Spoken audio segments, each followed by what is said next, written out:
RRB, l'invité du matin. Bonjour Elisabeth Noir. Bonjour Lionel. Votre invité ce matin, Thierry Santa. Thierry Santa, membre élu du 16e gouvernement de la Nouvelle-Calédonie et candidat à sa présidence. Bonjour. Bonjour. Merci d'avoir accepté votre invitation. Alors on connaît la situation, un gouvernement élu, mais un blocage pour élire son président et son vice-président. Hier, après l'échec de l'élection, vous faisiez part de votre déception, mais franchement, vous attendiez à ce résultat, vous saviez que ça allait bloquer. Sincèrement, compte tenu des déclarations des uns et des autres précédant la journée d'hier, il était effectivement peu probable que la situation se débloque hier matin. Alors vous étiez 3 candidats, vous-même présenté par l'Avenir en Confiance, Gilbert Thuénon présenté par l'UC, Jean-Pierre Diaoué présenté par l'UNI. C'est un peu une surprise, non? Ça veut dire que les indépendantistes sont divisés dans cette façon d'appréhender le gouvernement? Je pense qu'effectivement, c'était la seule surprise de la matinée, le fait qu'il y ait 2 candidats indépendantistes. On ne s'y attendait pas, surtout quand on a vu le communiqué de l'UC de la veille, qui précisait une volonté de travailler au sein du FLNKS et qu'on se retrouve en finale avec 2 candidats indépendantistes. Donc ça prouve que même au sein des indépendantistes, des discussions sont encore en cours et qu'il sera nécessaire d'en avoir davantage. Alors comment sortir de cette situation maintenant? C'est toute la question. Vous proposez notamment un mode de gouvernance partagé. Concrètement, ça veut dire quoi? Alors, concrètement, ça veut dire d'abord réfléchir à une répartition équitable des différents secteurs dans le gouvernement à la gestion, entre les 11 membres du gouvernement, entre les 10 membres du gouvernement, excusez-moi, parce que un autre point important de cette démarche, c'est le fait que le président du gouvernement ne prenne aucun secteur sous sa responsabilité.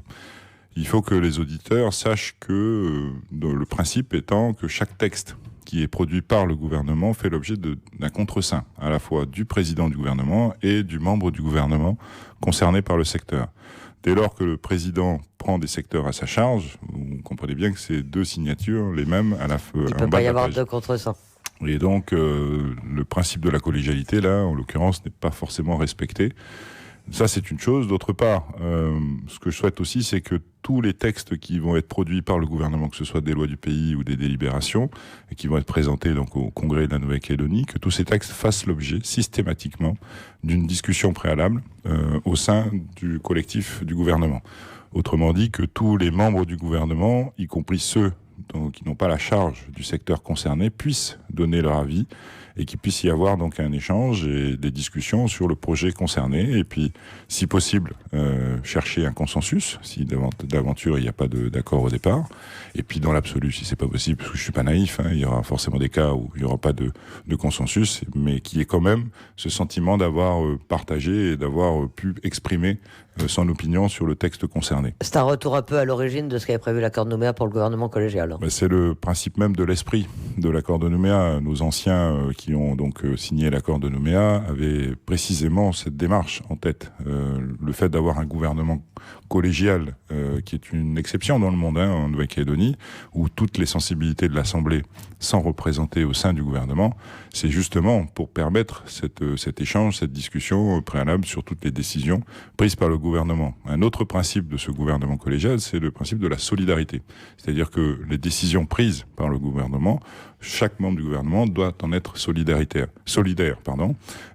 Et ça se concrétise également par la déclaration de politique générale. Une vraie déclaration de politique générale, c'est le président donc qui l'a fait devant le Congrès de la Nouvelle-Calédonie, mais qui est censé au préalable contacter tous les membres du gouvernement dans tous les secteurs qui les concernent pour ensemble rédiger cette déclaration de politique générale qui consiste à présenter au Congrès donc toutes les mesures qui est prévu de réaliser dans la mandature concernée. Alors comment est-ce que vous allez procéder pour rechercher ce consensus? On imagine que vous avez discuté ou que vous avez dû commencer à discuter. Vous disposez de 5 voix, il en faut 6. Avec qui sera plus facile selon vous de trouver un accord? Mais vous savez, la démarche qui a été la nôtre, donc il y a maintenant une quinzaine de jours, pas la semaine dernière, où on a tendu la main à toutes les autres sensibilités présentes au sein du gouvernement, s'adresse à toutes les autres sensibilités. C'est-à-dire qu'on ne cible pas l'une plus que l'autre. On va s'adresser à la fois à Calédonie Ensemble, à la fois à l'UC, à la fois à l'UNI, pour ensemble montrer aux Calédoniens qu'on est capable de travailler dans cette logique collégiale que je viens d'exprimer. Pourtant, il y a un premier communiqué qui est sorti dans lequel vous tendiez la main essentiellement au FLNKS, et Calédonie Ensemble d'ailleurs se plaint d'avoir été exclu, d'être à l'écart, d'être associé à rien.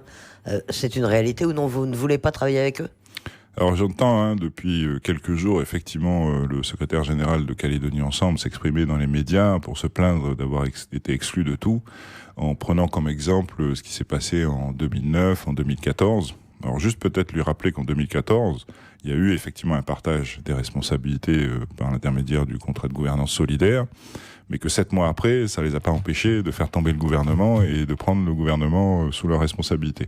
Mais je veux surtout leur rappeler qu'en 2004, à l'époque où l'Avenir Ensemble avait pris une majorité relative à la province sud, puisqu'ils avaient eu 19 membres à la province sud, et le RPCR à l'époque en avait eu 16, ça ne les a pas empêchés de truster, et je dis bien de truster tous les postes à responsabilité, que ce soit à la province sud, présidence, vice-présidence, que ce soit au gouvernement, que ce soit au Congrès. L'Avenir Ensemble à l'époque avait pris tous les postes des institutions.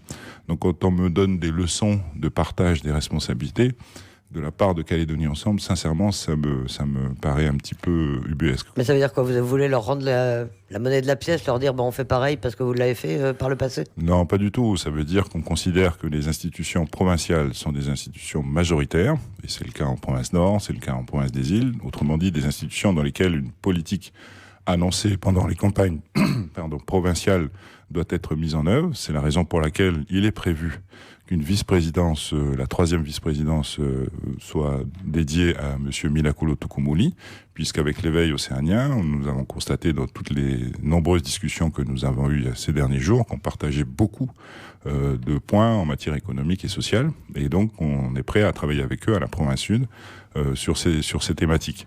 Alors que Calédonie Ensemble, on n'est pas du tout en phase à ce niveau-là, donc il n'est pas question qu'on leur octroie une vice-présidence comme ils le souhaitent, parce que c'est ça que ça veut dire. C'est leur demande, en fait. C'est clairement leur demande. Parce que vous avez échangé quand même avec Bien entendu, ils se plaignent d'avoir été ostracisés, mais très sincèrement, on leur a fait un courrier officiel la semaine dernière pour les inviter à la table des négociations. Moi-même, j'ai rencontré Philippe Michel, avec qui j'ai eu une discussion. Et clairement, leur demande, c'est une vice-présidence à la province sud, et puis bien sûr des discussions après au gouvernement. Donc j'ai répondu à cette demande de vice-présidence comme je viens de vous le faire, je viens de vous le dire. Il n'en est pas question. Par contre, au gouvernement, là, on est dans une autre institution, qui est une institution collégiale, comme je viens d'expliquer.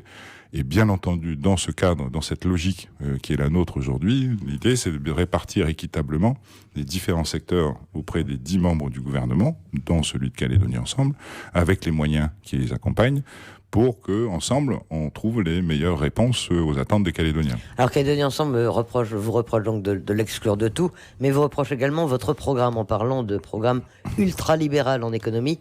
Ils associent d'ailleurs vos propositions à celles de l'éveil océanien. Alors on en est où, puisqu'il y a cette liste commune pour le gouvernement que vous avez fait avec l'éveil océanien? L'accord, il va jusqu'où? Est-ce que vous avez repris tout leur programme ou toutes leurs propositions économiques? On a tenu compte forcément des 10 mesures que l'éveil océanien a proposées aux Calédoniens par leur communiqué. On partage les grands principes que sont la baisse des charges sociales, que sont l'ouverture un peu plus ouverte des importations, c'est-à-dire pas la suppression, mais la transformation des protections de marché par l'intermédiaire de taxes plutôt que des quotas ou des mesures stop d'interdiction d'importation. On partage bien entendu, on l'a dit pendant notre campagne, la simplification de la TGC qui a été très lourde pour les entreprises. Donc on partage un certain nombre de choses. Je ne considère pas que ce soit un programme... le monopole, par exemple, où il propose de supprimer tous les monopoles et en disant c'est pas négociable, ça doit être fait dans 3 mois. Est-ce que ça, c'est les choses dont vous avez parlé avec eux? On a bien sûr discuté de tout ça avec eux. On partage la volonté de limiter au maximum les monopoles.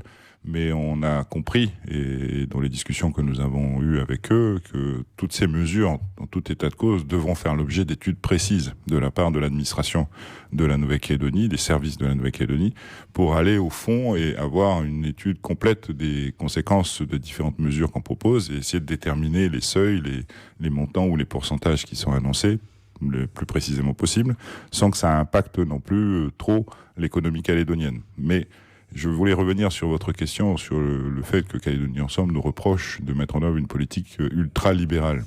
C'est certainement une politique plus libérale que la leur, puisqu'elle était complètement encadrée dans leur système précédent.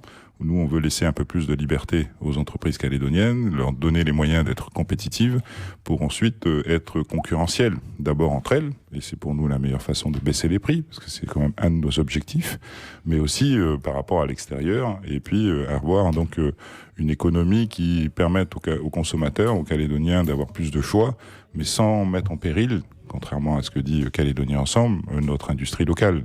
On n'est pas du tout dans cet état d'esprit-là. Et avec les indépendantistes, alors vous discutez également avec eux, on imagine. Sur quoi est-ce que vous pouvez avancer? Sur les questions de gouvernance ou sur les questions de programme, là aussi?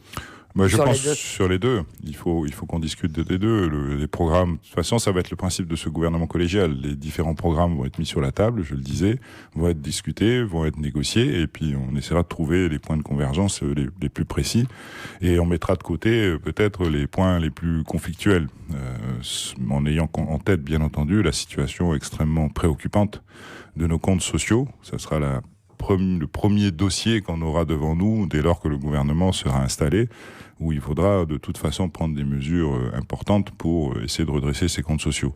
En ayant en tête aussi le problème de nos comptes publics en général, qui sont dans le rouge aujourd'hui, mais tout ça c'est lié à l'activité économique, encore une fois. Si on arrive à relancer l'activité économique, on remplira à nouveau les caisses, au sens large du terme. Et donc c'est bien des mesures en matière de relance économique qui sont pour nous les plus fondamentales. Et ça, on essaiera de partager avec nos collègues indépendantistes. On partage une demande forte qui a été formulée pendant la campagne provinciale par Rocco Habitant à l'UC, d'un grand projet de relance par l'investissement public, avec éventuellement le soutien de l'État. Donc on est prêt à soutenir cette démarche ensemble, tous ensemble, face à notre partenaire État. On partage également en matière de traitement de la délinquance des mineurs une demande forte qui a été formulée également par l'UC de faire une étude sociologique de nos jeunes pour essayer de déterminer les vraies raisons ou les raisons profondes de ce mal-être de notre jeunesse calédonienne. Enfin, il y a des choses sur lesquelles on peut se mettre d'accord et on peut avancer pour essayer de trouver des solutions. Alors, question subsidiaire, tout de même, Thierry Santa, vous disposez de 5 voix. Pour l'instant, hier, vous avez eu 5 voix, il en faut 6. Mais sur 11 membres du gouvernement, il y a des majorités alternatives. Est-ce qu'il y a d'autres scénarios, à votre avis, qui se présentent ou qui se discutent actuellement ? Il y a un scénario que je ne veux pas imaginer, mais bon, qui dans l'absolu est possible, qui est celui où les indépendantistes votent pour une candidature éventuelle de Philippe Germain. Je ne doute pas que Philippe Gomez ait ce scénario en tête et y travaille, mais je doute très sincèrement que les indépendantistes accompagnent ce genre de démarche, parce que ils ont au moins une chose qu'on peut leur reconnaître, c'est qu'ils respectent la démocratie malgré tout calédonienne. Et là, il y a à peine un mois et 7 mois, on a eu 2 élections successivement, le référendum le 4 novembre de l'année dernière et puis donc les élections provinciales le 12 mai dernier, qui montrent quand même que la majorité des Calédoniens veulent du changement. Et il m'est difficile d'imaginer que les indépendantistes accompagnent une démarche qui consisterait à remettre Philippe Germain à la tête du gouvernement, alors que je crois qu'il l'incarne assez clairement les raisons pour lesquelles les Calédoniens veulent ce changement. Quel délai vous donnez pour aboutir à un résultat? On parle d'une convocation d'ici à une quinzaine de jours. Ça peut être plus court ou ça peut être plus long? Alors le haut-commissaire effectivement nous a proposé de nous reconvoquer dans une quinzaine de jours au plus tard, mais en précisant bien que si un accord était trouvé avant, rien ne l'empêchait de nous convoquer avant. Donc j'espère très sincèrement que cet accord sera trouvé le plus vite possible, parce que je crois que les Calédoniens attendent de nous une vraie responsabilité face à leurs difficultés quotidiennes qu'ils subissent aujourd'hui. Et plus le gouvernement tardera, plus ces difficultés s'amplifieront et plus la situation sera difficile à redresser. Donc il faut vraiment qu'on ait cet esprit de responsabilité, tous les 11 membres que nous sommes aujourd'hui, et qu'ensemble on trouve le moyen de débloquer cette situation. Thierry Santa, merci d'avoir accepté notre invitation ce matin. Merci de l'invitation.